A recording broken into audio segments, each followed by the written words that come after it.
Hey, welcome to Graphic Policy Television, GPTV. I'm Brett. It's Wednesday, which means it's brand new comic book day with new comics hitting the shelves all across the world. You can get it digitally, you can get it physically. It's like the best day of the week because it's new comic book day. DC's hooked us up with one of the releases. This is Man of Steel number 4. I was about to say number 3. Number 4, it's written by Brian Michael Bendis with art by Kevin Maguire and Jason Fabok. Colors by Alex Sinclair, Josh Reed, letterer. Ivan Reis, Joe Prado, and Alex Sinclair did the cover. Jessica Chen is associate editor, Michael Cotton is the editor, and Brian Cunningham is the group editor.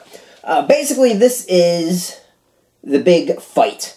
We get to learn more about this villain, what he can do, as it's a big giant battle between Superman and Supergirl versus this guy who clearly has some issues with Kryptonians.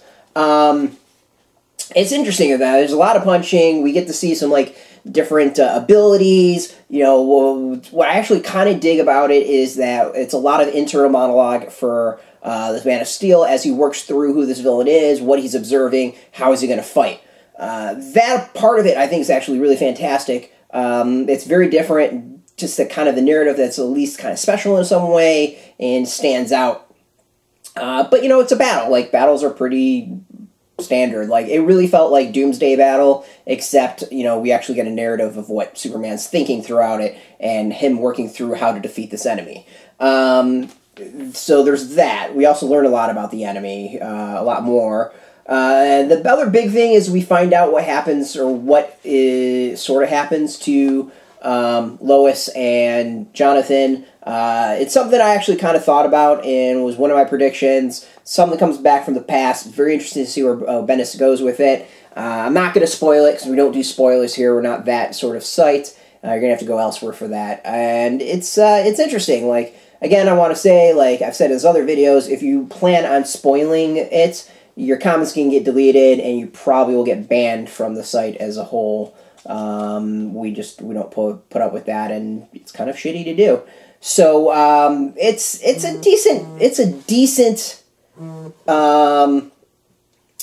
decent issue. It catches up a lot of things. It gives us some interesting directions. We learn about the villain, and I think the bigger to me is just kind of going through Superman's thought process, which is actually pretty interesting. The art is kind of hit and miss. There's some solid art like this. I dig that.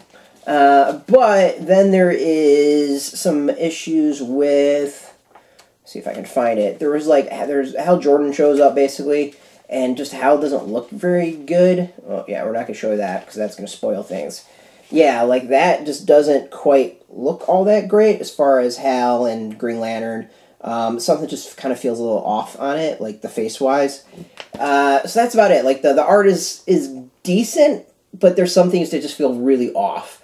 It's not quite my thing. So overall, I think it's better than the first issue still. Probably I think the second and third might be better. There are aspects of this fourth one is, I think, better than the third, is kind of, I think, how it laid out. It's what I dig more of it. So overall, it's a good event so far. I kind of dig where it's going. We've got just 2 more issues to go to see kind of wraps up. It's definitely put it in the direction of wherever Brian Michael Bendis is taking the series and Superman. And overall, it's not bad. It's part of a piece of the bigger, piece of the bigger puzzle. So I can't really. It's hard to judge without reading that big puzzle because it's a mini series. It's meant to be read as a mini series.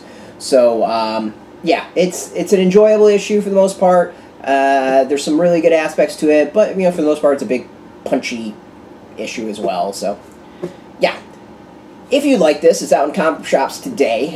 You can go get it at your local comic shop. If you don't know if your shop near you, we've got a link beneath this. Put in your zip code. It'll tell you if a shop's near you. Go support your local shop. First and foremost, always support your shops. Without local shops, the industry just wouldn't do well or survive. It wouldn't be anything what we see today.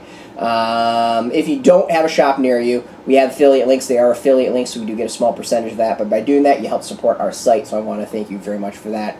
As always, if you're into DC, if you are into comics, you can check us out every single day at graphicpolicy.com. We're on Twitter, Facebook, YouTube, Tumblr, all at Graphic Policy. I want to thank DC for the review copy. As always, we like to be transparent about what we get for free so you can judge how much to weigh the review. Until next time, as always, keep on reading those comics and keep on being geeky.